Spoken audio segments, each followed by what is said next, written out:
السلام عليكم. الاسم ديالي مصطفى اللباخ، الاب ديال التلميذ زهير اللباخ.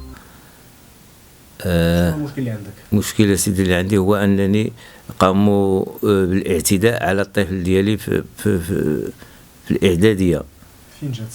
اعداديه جات في دوار ولاد صخار، المسمات اعداديه زينب النفزاويه.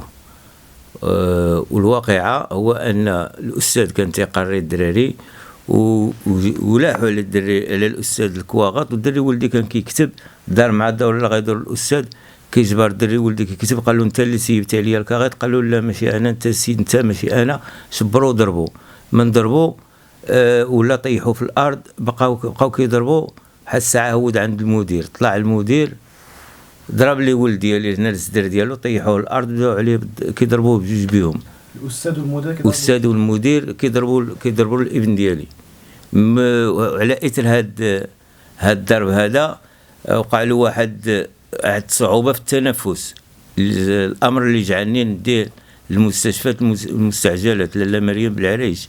خرجوا لي شهاده وقمت بالشكايه ديالي للنيابه ديال التعليم، ولحد الان باقي ما. لهذا كنطلب انا السيد المدير ديال المدير الاقليمي باش يقوم بواحد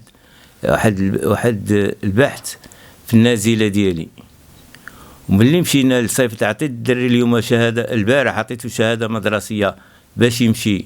شحال المده ديال العجز اللي عطاو للابن ديالك؟ 21 يوم ديال العجز.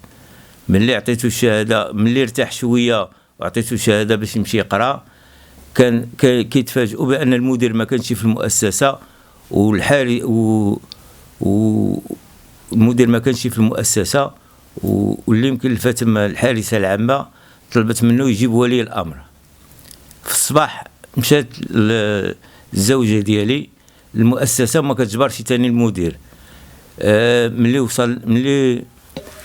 ملي وصلت لتما كتجبر هذاك السيد، ما عرفناش واش هو اللي رئيس الجمعيه الاباء ديال التلاميذ. كيقول لا شعلي معاهم شعطوا له، وكيمشي كيقول لا انت عايري فيهم وانا غادي نمشي نبرد عليك، بحال اللي كيبغي يعمل الشغل ديال شعطوله.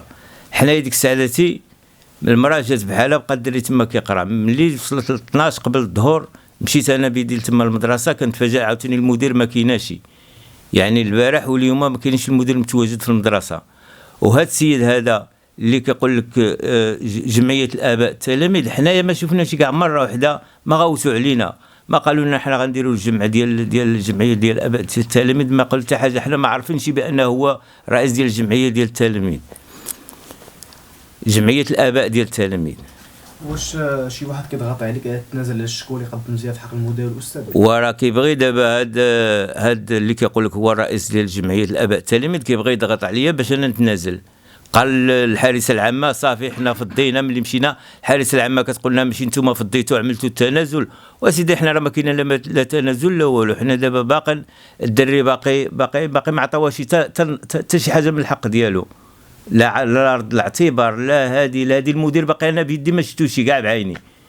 وهذا الاستاذ عاوتاني باقي ما شفتي انا. هذا الاستاذ كاع غير لاحور كيقول لي سني التنازل. يعني كان كيوصي المرأة، هو كيقول لهم راه حنايا فضينا وانا كيشعل فيا العافيه، يعني منوض العافيه من كل جهه وجوايه. هذا السيد اللي كيقول